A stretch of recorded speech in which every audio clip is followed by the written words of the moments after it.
തിരുവനന്തപുരത്ത് വാടകയ്ക്ക് താമസിക്കുന്ന പെയിന്റ് പണിക്കാരനായ ഒരു പാവപ്പെട്ട ഒരു പിതാവിൻ്റെയും തൊഴിലുറപ്പിന് പോകുന്ന ഒരു പാവപ്പെട്ട മാതാവിൻ്റെയും ഏക മകനാണ് പഠിക്കാൻ മിടുക്കനായ നിതിൻ രാജ്. തൻ്റെ മകൻ പഠിച്ചു വളർന്ന് വലിയ നിലയിലെത്തണമെന്ന്, ഒരു ഡോക്ടറായി കാണണമെന്ന് ആഗ്രഹിച്ച ആ മാതാപിതാക്കളുടെ മുമ്പിലേക്ക് അവസാനം വന്നെത്തിയത് നിതിൻ രാജിൻ്റെ ചേതനയറ്റ ശരീരമാണ്. ആ ചെറുപ്പക്കാരൻ ആത്മഹത്യ ചെയ്തു.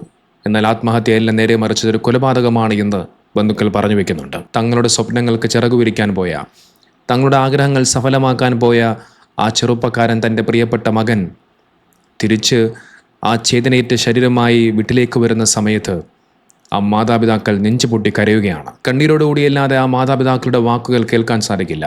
എന്തിനായിരുന്നു ആ ചെറുപ്പക്കാരൻ ആത്മഹത്യ ചെയ്തത്? ജാതി പറഞ്ഞ്, നിറം പറഞ്ഞ്, കൂട്ടുകാർക്ക് മുമ്പിൽ വെച്ച് പലപ്പോഴായി കളിയാക്കിയും പരിഹസിച്ചും തൻ്റെ സ്വന്തം മാതാവിനെ പോലും പരിഹസിച്ചുവെന്നാണ് നിതിൻ രാജ് പറഞ്ഞു വയ്ക്കുന്നത്. അത്തരത്തിൽ ജാതിയും നിറവും പറഞ്ഞുകൊണ്ട് നിരന്തരമായി ആ ചെറുപ്പക്കാരനെ കളിയാക്കുകയും പരിഹസിക്കുകയും ഒക്കെ ചെയ്തപ്പോൾ അവസാനം ആ ചെറുപ്പക്കാരൻ ആശുപത്രിയിലെ കെട്ടിടത്തിന് മുകളിൽ നിന്നുകൊണ്ട് താഴേക്ക് ചാടി ആത്മഹത്യ ചെയ്യുന്നു. നിങ്ങളൊന്ന് ആലോചിച്ച് നോക്കൂ, ഈ ഒരു നൂറ്റാണ്ടിലും ഈ ഒരു കാലഘട്ടത്തിലും ഇപ്പോഴും നിറത്തിൻ്റെയും ജാതിയുടെയും പേരിൽ ആളുകളോട് വിദ്വേഷവും ഇത്തരത്തിൽ ക്രൂരമായ പ്രവർത്തനങ്ങളും ചെയ്യുന്ന ചെന്നായ്ക്കൾ നമുക്ക് ചുറ്റുമുണ്ട് എന്നുള്ളത് നാം ആരും മറന്നുപോകരുത്. ഇവിടെ നിതിൻ രാജിനെ ജാതി പറഞ്ഞ് നിറം പറഞ്ഞ് പരിഹസിച്ചത് മറ്റാരുമല്ല, ആ കോളേജിലെ അധ്യാപകരെന്നറിയപ്പെടുന്ന 2-3 ചെന്നായ്ക്കളാണ്.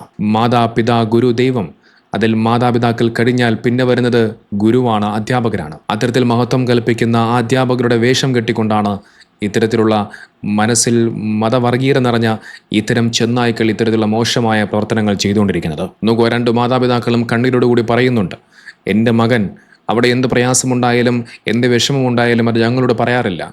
നേരെ മറിച്ച് ഞങ്ങളുടെ മകൾ, അതായത് നിതിൻ രാജിൻ, തൻ്റെ സഹോദരിയോട് തൻ്റെ വിഷമങ്ങളും പ്രയാസങ്ങളെക്കുറിച്ച് പറയുമായിരുന്നു.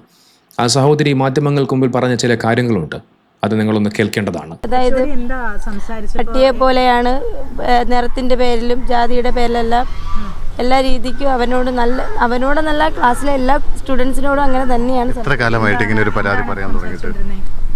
അത് പോയതിന്റെ അന്ന് തൊട്ടേ പറയണുണ്ടായിരുന്നു.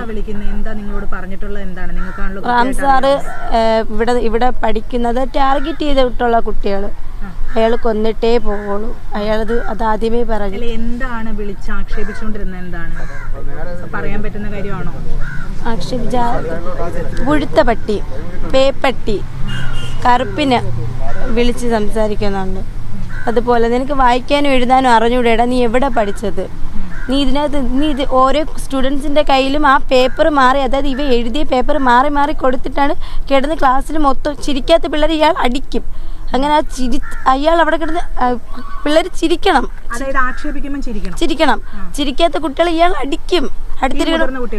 ഈ മുതിർന്ന കുട്ടികളെ അയാൾ അടിക്കും, അയാൾ ചിരിക്കണം. ഇപ്പം ഇവനെന്നല്ല, ഏത് ആ ക്ലാസ്സിലുള്ള വേറൊരു കൊച്ചുണ്ടായിരുന്നു, ഷയാന എന്ന് പറയുന്ന ആ കൊച്ചിനെതിരെയും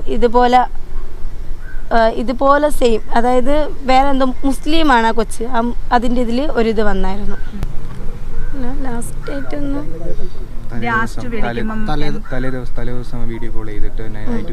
ഇല്ല, ഒരു കുഴപ്പമില്ലായിരുന്നു.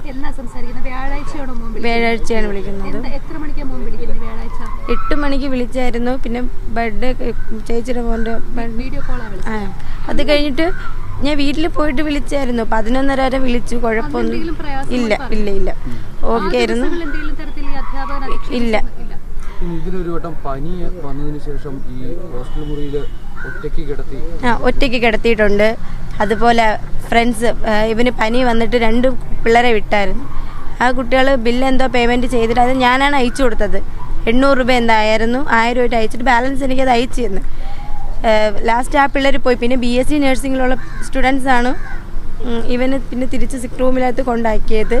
ഇവൻ ആ ഹോസ്റ്റലിൽ നിർത്തി പഠിപ്പിക്കാൻ അവർക്ക് താല്പര്യമില്ലായിരുന്നു.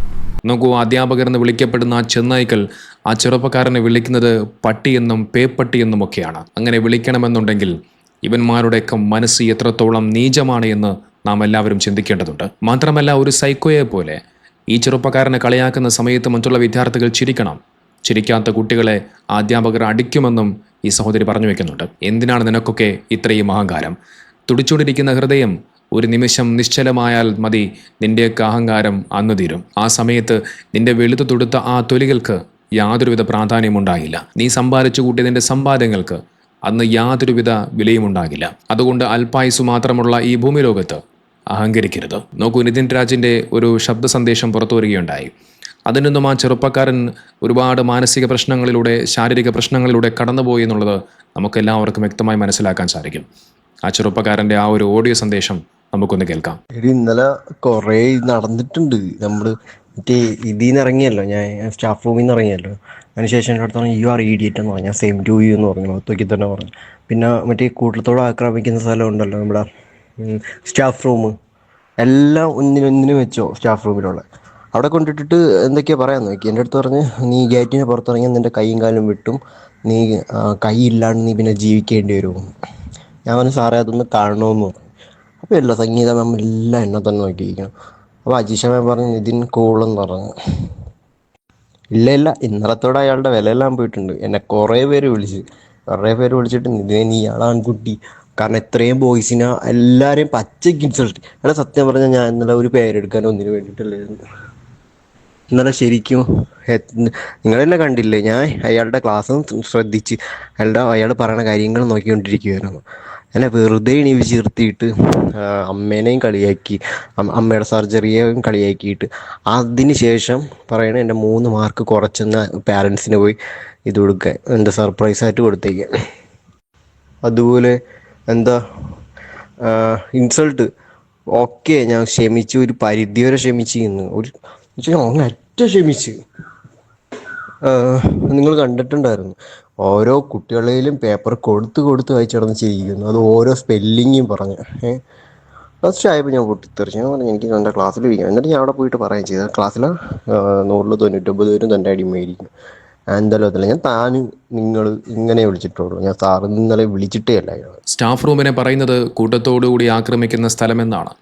ഇതിൽ നിന്നും ഈ സ്റ്റാഫ് റൂമുകളിൽ വെച്ചുകൊണ്ട് ഈ പറയപ്പെടുന്ന മനസ്സിൽ മനുഷ്യത്വമില്ലാത്ത ഈ അധ്യാപകർ എന്ന് വിളിക്കപ്പെടുന്ന ഈ ചെന്നായ്ക്കൾ, അവർ എത്രമാത്രം ക്രൂരമായ പ്രവർത്തനങ്ങൾ ആ സ്റ്റാഫ് റൂമിൽ വെച്ചുകൊണ്ട് വിദ്യാർത്ഥികൾക്ക് നേരെ ചെയ്യുന്നുണ്ട് എന്നുള്ളത് പോലീസ് അന്വേഷിച്ച് കണ്ടെത്തേണ്ടതുണ്ട്. അതുമാത്രമല്ല, കയ്യും കാലും വെട്ടിക്കളയുമെന്ന് ഭീഷണിപ്പെടുത്തുന്നുണ്ട്.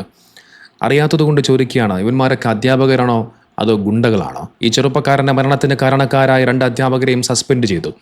അവരുടെ ചിത്രങ്ങളൊക്കെ സമൂഹ മാധ്യമങ്ങളിലൂടെ പുറത്തുവിടുന്നുണ്ട്. എന്തിനാണ് സസ്പെൻഷൻ? എന്ത് തേങ്ങയ്ക്കാണ് സസ്പെൻഷൻ? സസ്പെൻഷൻ എന്ന് പറയുന്നത് ഒരു നടപടിയാണോ?